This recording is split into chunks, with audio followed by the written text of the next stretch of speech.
Raden Surya adalah seorang bangsawan yang hidup pada masa kerajaan Majapahit. Ia memiliki istri yang cantik dan anak-anak yang tampan dan cerdas. Namun, ia tidak pernah puas dengan apa yang dimilikinya. Ia selalu ingin lebih banyak harta, kekuasaan, dan wanita. Suatu hari, ia mendengar kabar tentang pesugihan Nyi Blorong, yaitu cara mendapatkan kekayaan dengan bantuan makhluk halus yang berwujud wanita setengah ular. Ia penasaran dan ingin mencobanya. Ia pun pergi ke Gua Karangbolong, tempat tinggal Nyi Blorong, dengan membawa persembahan berupa kambing hitam dan emas.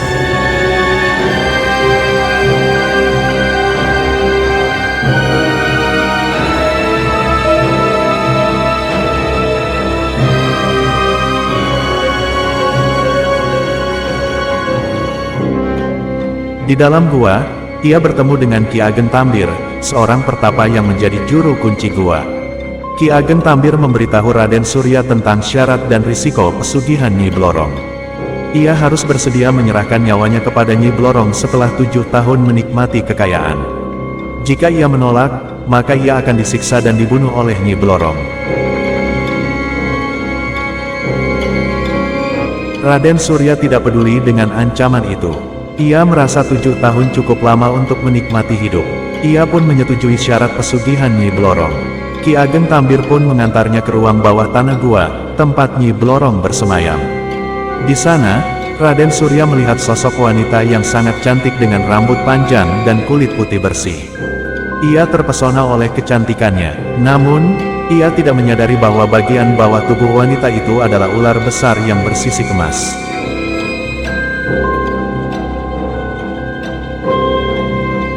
Nyi Blorong menyambut Raden Surya dengan senyum manis. Ia mengatakan bahwa ia bersedia memberikan kekayaan kepada Raden Surya, asalkan ia mau menjadi kekasihnya. Raden Surya tidak ragu untuk menerima tawaran itu. Ia merasa beruntung mendapatkan wanita cantik seperti Nyi Blorong. Nyi Blorong pun memberikan Raden Surya sebuah cincin emas yang berkilau. Ia mengatakan bahwa cincin itu adalah tanda perjanjian mereka. Selama Raden Surya memakai cincin itu, ia akan mendapatkan kekayaan yang tak terbatas. Namun, jika ia melepasnya, maka ia akan kehilangan segalanya.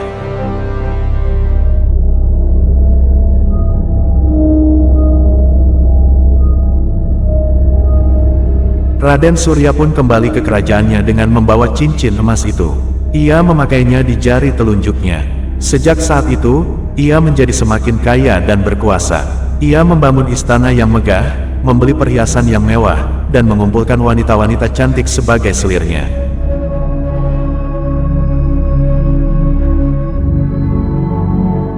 Istri dan anak-anak Raden Surya merasa tersisih dan ditinggalkan. Mereka tidak lagi mendapatkan perhatian dan kasih sayang dari Raden Surya. Mereka pun menderita dan sedih.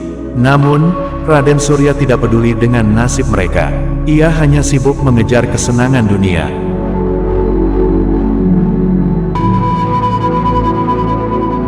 Setiap malam, Raden Surya selalu bermimpi bertemu dengan Nyi Blorong. Ia merasa bahagia dan puas dengan kekasihnya itu. Nyi Blorong selalu memuji dan memanjakan Raden Surya. Ia juga memberikan Raden Surya berbagai macam ilmu gaib dan kesaktian.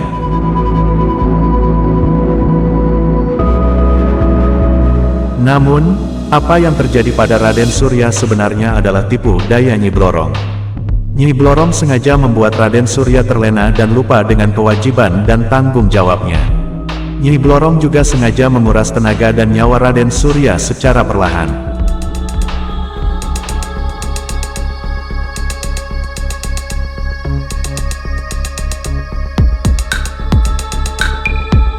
Tujuh tahun pun berlalu. Raden Surya sudah menjadi tua dan lemah. Ia tidak lagi sehat dan gagah seperti dulu. Ia juga mulai merasakan kekosongan dan kesia-siaan hidupnya. Ia menyadari bahwa ia telah salah jalan dan menyesali perbuatannya. Ia pun ingin bertaubat dan kembali kepada Tuhan. Ia juga ingin meminta maaf kepada istri dan anak-anaknya. Ia pun mencoba melepas cincin emas yang selama ini ia pakai. Namun, ia terkejut ketika ia tidak bisa melepasnya. Cincin itu seolah-olah menempel di jarinya. Tiba-tiba, Ia mendengar suara Nyi Blorong di telinganya.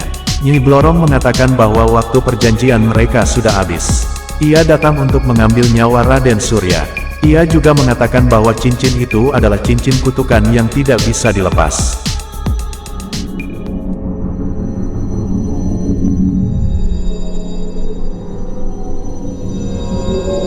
Raden Surya ketakutan dan berteriak minta tolong. Ia memohon ampun kepada Nyi Blorong. Ia berjanji akan mengembalikan semua kekayaan yang ia dapatkan dari pesugihan. Ia juga berjanji akan meninggalkan Nyi Blorong dan tidak akan pernah bertemu lagi. Namun, Nyi Blorong tidak mau mendengarkan permohonan Raden Surya. Ia marah dan kecewa dengan Raden Surya. Ia merasa Raden Surya tidak setia dan tidak bersyukur.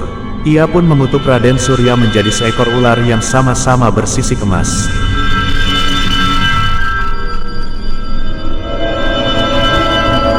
Raden Surya pun berubah menjadi ular. Ia merasakan sakit yang luar biasa.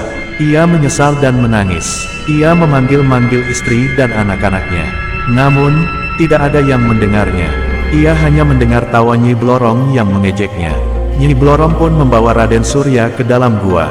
Ia mengikat Raden Surya dengan rantai emas. Ia mengatakan bahwa Raden Surya akan menjadi budaknya selamanya. Ia juga mengatakan bahwa Raden Surya akan disiksa dan dimakan olehnya setiap hari.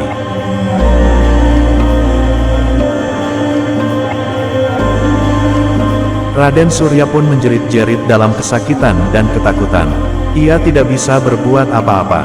Ia hanya bisa menyesali nasibnya yang malang. Ia menyadari bahwa ia telah tertipu oleh pesugihan Nyi Blorong. Ia menyadari bahwa ia telah menukar nyawanya dengan dunia yang fana.